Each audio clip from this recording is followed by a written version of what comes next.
సర్వం దారబోసి ఈ తెలంగాణ ఉద్యమాన్ని తెలంగాణ రాష్ట్ర సాధనలో గొప్ప పాత్ర పోషించిన అందశ్రీ గారిని కోల్పోవడం తెలంగాణ సమాజానికే కాదు, వ్యక్తిగతంగా నాకు చాలా తీరని లోటు.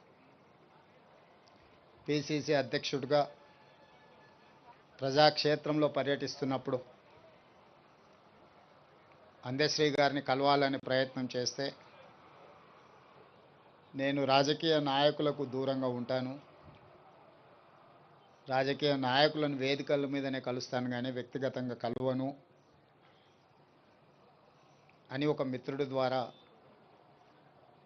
సమాచారాన్ని చేరవేశాను. అయినా పర్వాలేదు, ఒకసారి కలుద్దాం, తెలంగాణ రాష్ట్ర భవిష్యత్తు గురించి చర్చించుకుందాం, రాష్ట్ర సాధనలో కోట్లాది మందిని ఏకం చేసి తెలంగాణ ఉద్యమ బాట నడిపించిన మీరు ఈనాడు 4 కోట్ల తెలంగాణ ప్రజలు కష్టాలలో ఉన్నప్పుడు మీదైన పాత్ర పోషించాలి అని చెప్పి అందశ్రీ గారిని అడగడం, కలవడం, ఆనాడు కాంగ్రెస్ పార్టీని నడిపించే క్రమంలో వారొక గొప్ప స్ఫూర్తినిచ్చింది.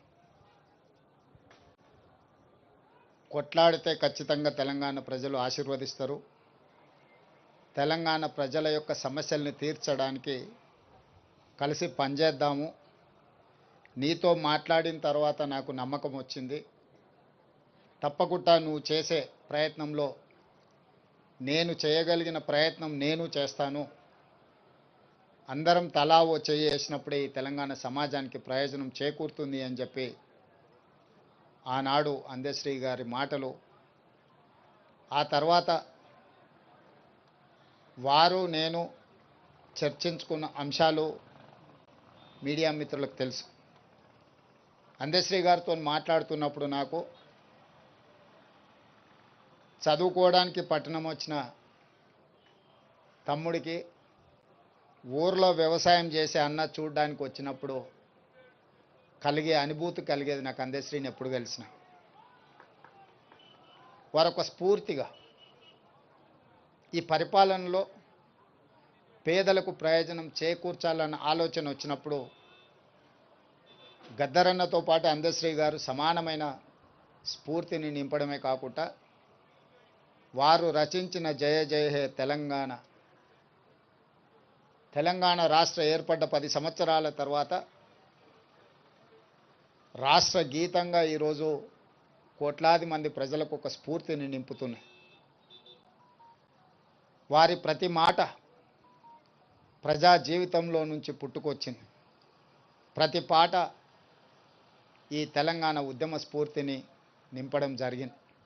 అందుకే ఈనాడు తెలంగాణ రాష్ట్ర ప్రభుత్వం రాబోయే మంత్రివర్గ సమావేశంలో మంత్రులందరి సహకారంతో జయ జయ హే తెలంగాణ గానాన్ని పాఠ్య పుస్తకాలలో ప్రథమ అంశంగా చేర్చడానికి రాష్ట్ర ప్రభుత్వం నిర్ణయం తీసుకుంటుంది.